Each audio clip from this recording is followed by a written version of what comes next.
আচ্ছা দেখো, এখন আমরা যে জিনিসটা করবো এটা হলো কার্টেসীয় এবং পোলার স্থানাঙ্ক।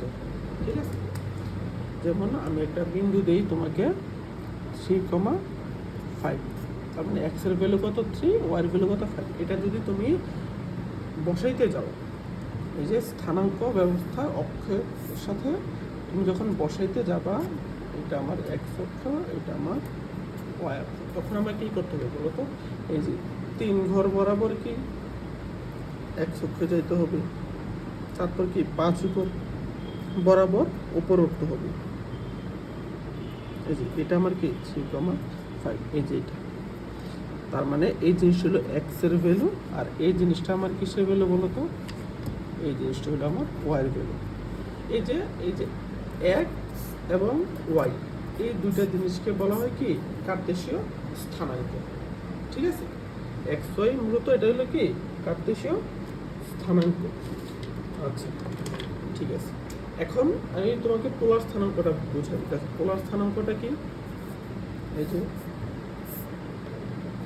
এক্স অক্ষ, এটা ওয়াই অক্ষ।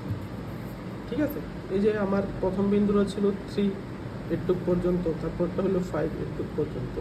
আচ্ছা, তার মানে 3 এটুক হলো 5। এই যে কার্টেসীয় স্থানাঙ্ক, এই 3 এবং 5, এই যে এখান থেকে এই যে 3 এবং 5, এই যে পোল বিন্দু, এই জিনিসটাকে বলা হয় কি পোল বিন্দু। এই বিন্দু থেকে যে এই বিন্দুর যে দূরত্বটা, আর এটাকে মূলত বলা হয় কি যে কার্টেসীয় স্থানাঙ্কের পোলার স্থানাঙ্কের কি এক্স এর স্থানাঙ্কটা।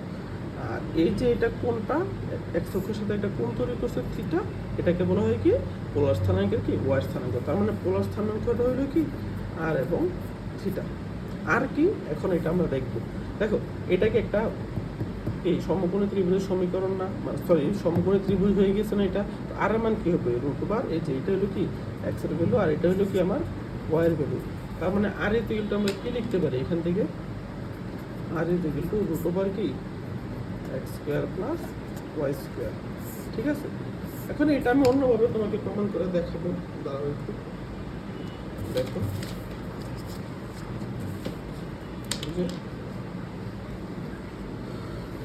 এই যে আমরা কি কার্টেসীয় স্থানাঙ্কে আমরা কি জানি। দেখো আমি যদি চিত্রটা এঁকে আমি তোমাকে আরো বুঝাই ভালোভাবে টু দ্য পয়েন্টে। দেখো এই যে এখান থেকে এখানে দূরত্বটা কি ছিল এক্স, আর এখান থেকে এখানে দূরত্বটা কি ছিল ওয়াই। ঠিক আছে, ওকে। এখন আমি যদি ধরি যে এটা থিটা, তাই না? আমি যদি ধরি যে cos থিটা, আমরা কি cos থিটা ইকুয়াল কি জানি বলো তো? ভূমি বাই অতিভুজ। ঠিক আছে, ভূমি বাই অতিভুজ, অতিভুজ তো আর। ঠিক আছে, তার মানে এক্স ডিভাইড বাই কি আর। তার মানে আমরা কি লিখতে পারি এক্স ইকুয়াল টু কি আর cos থিটা। ঠিক আছে, এক্স এর মান হলো এই যে এটা। এখন আমি যদি এটাকে সাইন থিটা ধরি, সাইন থিটা ইকুয়াল টু কি বিপরীত বাহু বা সন্নিহিত বাহু ডিভাইড বাই কি অতিভুজ, ওয়াই ডিভাইড বাই কি আর। তার মানে ওয়াই ইকুয়াল টু কি আর সাইন থিটা। ঠিক আছে, এখন আমি যদি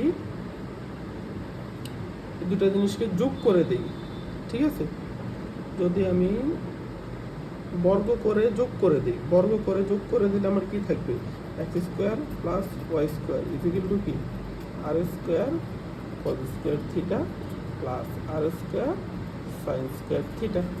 ঠিক আছে, এই যে আর স্কোয়ার এখান থেকে যদি কমন নাও কি থাকে কস স্কোয়ার থিটা প্লাস কি sine square theta equal to কি x square plus y square.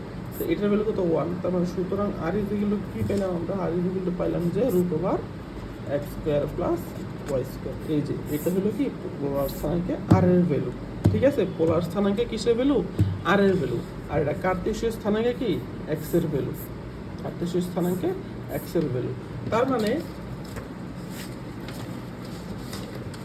যে এই যে কার্টেসীয় স্থানাঙ্কে আমি এক্স ইকুয়াল টু কি পেলাম আর cos theta, y equal to কি পেলাম আর সাইন থিটা। ঠিক আছে, আর পোলার স্থানাঙ্কে এটা হলো কার্টেসীয় স্থানাঙ্ক, কার্টেসীয়। আর পোলার স্থানাঙ্কে আমরা কি পেলাম r equal to √, x square plus y square. আমরা কার্টেসীয় স্থানাঙ্ক জানি কি এক্স এবং ওয়াই, আর পোলার স্থানাঙ্ক কি জানি, পোলার স্থানাঙ্ক জানি আর এবং কি থিটা। এখন আমরা থিটার ভ্যালুটা নির্ণয় করবো। থিটার ভ্যালুটা নির্ণয় করতে গেলে দুইটা প্রসেসে নির্ণয় করা যায়, আমি তোমাকে দেখাচ্ছি। যে দেখো, এই যে আমরা কি জানি, এটা পজিটিভ, এটা কি নেগেটিভ পজিটিভ, এটা কি নেগেটিভ নেগেটিভ, এটা পজিটিভ নেগেটিভ, পজিটিভ নেগেটিভ। আচ্ছা ঠিক আছে, এখন এই কোয়াড্রেন্টে, ঠিক আছে, এটা হলো প্রথম, দ্বিতীয়, তৃতীয় এবং চতুর্থ। এই কোয়াড্রেন্টের থিটার মানটা কি হবে বলো তো? এই যে আমি যদি তোমাকে আগের চিত্রটার মধ্যে যাই, এই যে এটা কি ওয়াই, এটা কি এক্স, তাই না? ওয়াই, তার মানে আমরা কি লিখতে পারি, tan থিটা ইকুয়াল টু কি ওয়াই ডিভাইড বাই এক্স, ঠিক আছে? এটা লিখতে পারি না এখান থেকে, চিত্রটা থেকে। এখন আমি এই কোয়াড্রেন্টের জন্য কি সবগুলো যেহেতু পজিটিভ, এটা আমি কি লিখতে পারি, যে theta is equal to tan inverse 1 absolute value of y divide by x, ঠিক আছে? এই সেকেন্ড কোয়াড্রেন্টের জন্য কি লিখতে পারি, এই যে দেখো তো, এটা কি 180 ডিগ্রি না, ঠিক আছে? যদি এই কোয়াড্রেন্টটা কোণ হয়, তার মানে থিটা ইজ ইকুয়াল টু কি হবে বলো তো, pi minus tan inverse 1 y divide by x, ঠিক আছে? আচ্ছা, আর এই কোয়াড্রেন্টে তাইলে কি হবে বলো তো, এটা পাই প্লাস না, আরও বেশি বাড়ছে না এটা কোনটা, তখন কি হবে, থিটা ইজ ইকুয়াল টু কি pi plus tan inverse 1 y divide by কি এক্স। আর ফোর্থ কোয়াড্রেন্ট কোনটা, এই যে এটা। এখন এটা কি পুরোটা না 360 ডিগ্রি, মানে কি 2 পাই। তার মানে কি এই কোয়াড্রেন্টে যদি কোনো কোণ হয়, তার মানে কি 2 পাই নিচে হইতে হবে, তার মানে তখন থিটা ইজ ইকুয়াল টু কি হবে, থিটা ইজ ইকুয়াল টু হবে কি 2 pi minus tan inverse 1 y divide by x absolute value, ঠিক আছে? এই যে এই চারটা হলে আমার কি কোণের মান, এটা বিভিন্ন কোয়াড্রেন্ট হিসাব করে আমাকে লিখতে হবে।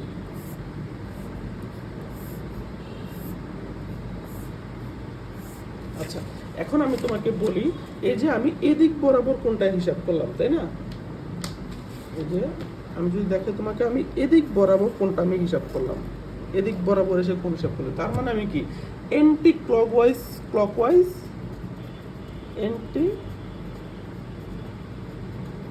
কোনটা আমি হিসাব করে দেখলাম, মানে তোমাকে আমি দেখাইলাম। এখন তুমি কি আমাকে প্রশ্ন করতে পারো না যে ভাইয়া আপনি এদিক দিয়ে করলেন, কিন্তু আমি তো চাইলে ইচ্ছা করলে আমি তো এদিক বরাবর আমি যাইতে পারতাম, এইভাবেও যাইতে পারতাম, ঠিক আছে? তো ওইটা হয়তো কি তোমার ক্লকওয়াইজ, এটা কি ক্লকওয়াইজ, ঠিক আছে? এখন আমি তোমাকে অ্যান্টি ক্লকওয়াইজ দেখাইলাম, এটা সচরাচর যেটা একদম সহজ, সবাই যেটা প্রয়োগ করে। এখন আমি নেক্সট ভিডিওতে তোমাকে এখন তো অ্যান্টি ক্লকওয়াইজ দেখালাম, নেক্সট ভিডিওতে আমি কি ক্লকওয়াইজ জিনিসটা আমি তোমাকে দেখাবো যে কীভাবে, বুঝছো? এটা একটু ইন্টারেস্টিং, মানে দুইভাবে তুমি লিখতে পারো, সবাই এভাবে লিখে দিতে, আমি ফার্স্টে এটা তোমাকে লিখে দিলাম, আর ক্লকওয়াইজ কীভাবে লিখে এটা আমি নেক্সট ভিডিওতে তোমাদেরকে জানাবো।